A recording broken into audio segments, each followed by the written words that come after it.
কোনো বান্দা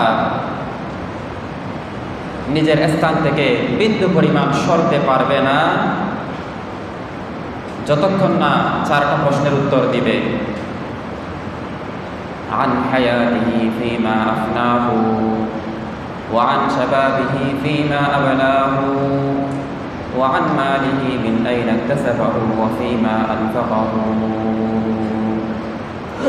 প্রথম প্রশ্ন হবে জীবন সম্পর্কে। যেই জীবন আল্লাহ তাআলা দিয়েছেন, এই জীবনটা আমি কোন কাজে ব্যয় করেছি, এই জীবনটা আমি কোন কাজে ব্যয় করেছি এর হিসাব আল্লাহর কাছে দিতে হবে। সময়ের হিসাব, সময় এটা আল্লাহ তাআলার পক্ষ থেকে নিয়ামত।